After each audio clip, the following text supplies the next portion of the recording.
Michael, I have to ask, is your last name Kroesche? Kroesche. Kroesche. Kroesche. Kroesche.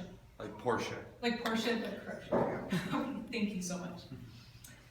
Michael Kroesche is originally from Salt Lake City, me too, but has lived and taught all over the world, ranging from Montreal to Guangzhou, China. After publishing a chapbook in 2014, he went on to receive his BA in English from the University of Southern California in 2008, and was also the recipient of the Virginia Middleton Scholarship for Excellence in Creative Writing and Academics. He then completed his Master's of Fine Arts at the University of Nevada, Las Vegas in 2011. His poetry, fiction, and academic work have appeared in magazines such as the Colorado Review, Cactus Heart, Interim, among many others. He served as a regular contributing panelist at the Far West Pop Culture Conference since 2010. Currently, Michael works as an adjunct instructor in the English department at UNLV while pursuing a second master's degree in higher education administration. His poem, Second Springtime, will be featured in Helen's ongoing blog series, Friday Night Specials, in early November. Welcome, Michael. Thank you.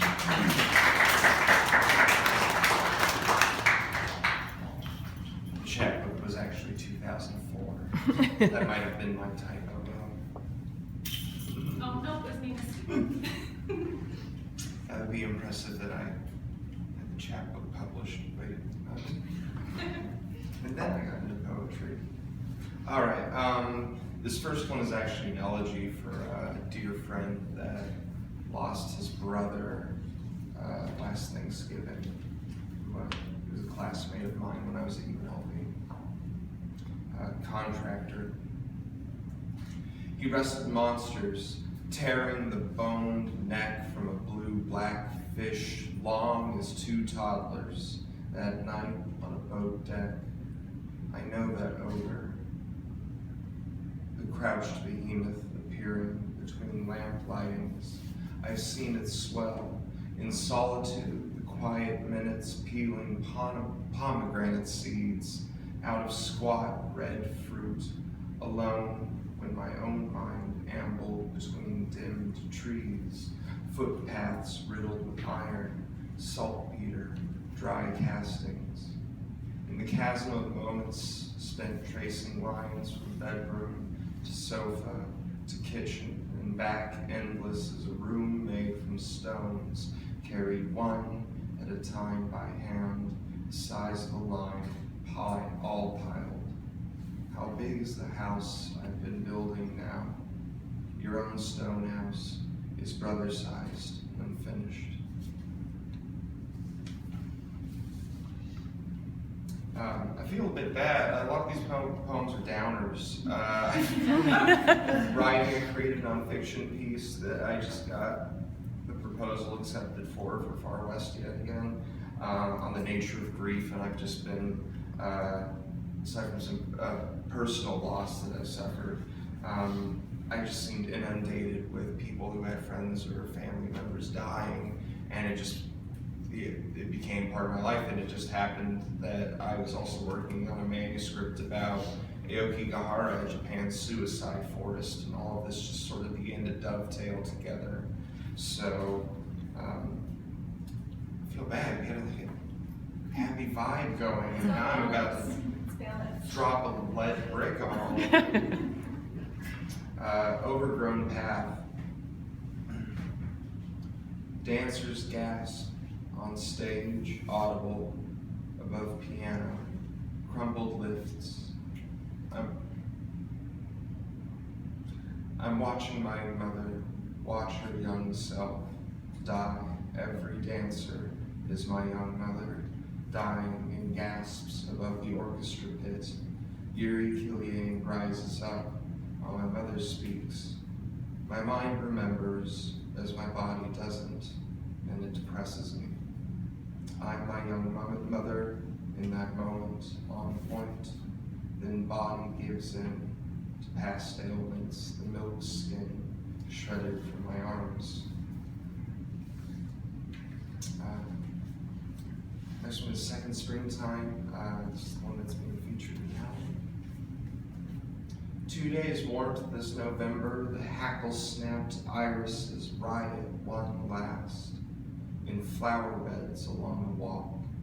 The bright blossoms genuflecting back in crumpled blue and purple habits. My love's hounds nip, yipe my ribcage restless, waiting for a thin scrap to fall from her table. I'm good at feeling nothing, peeling onion petals inward around the hard white center into a single garden pearl.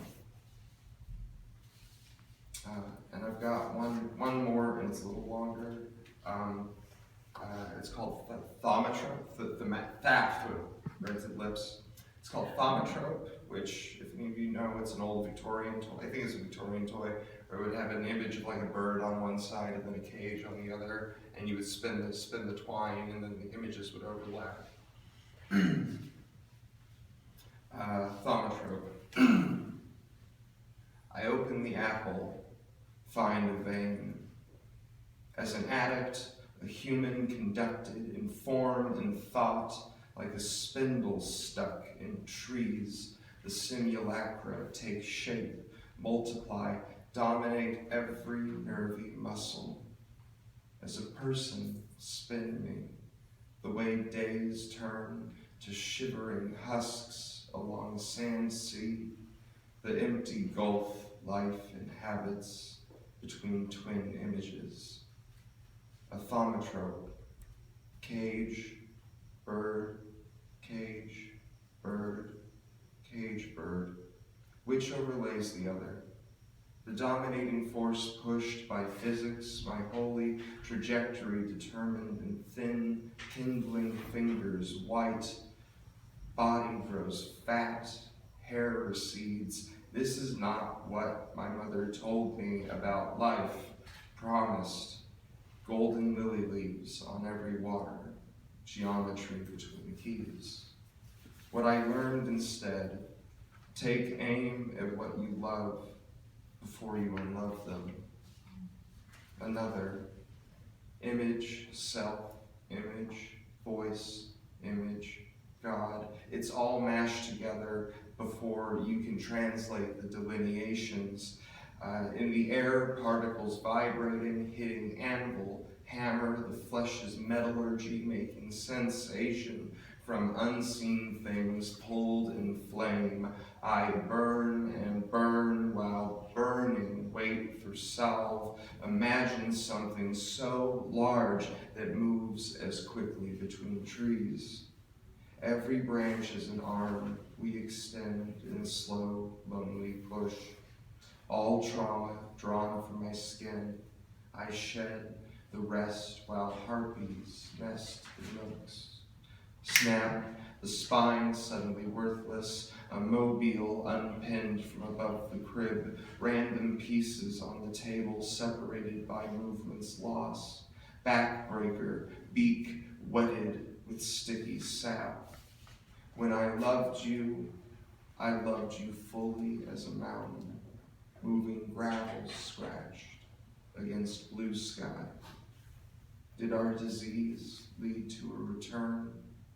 The chirping, able young, all compelled toward migration?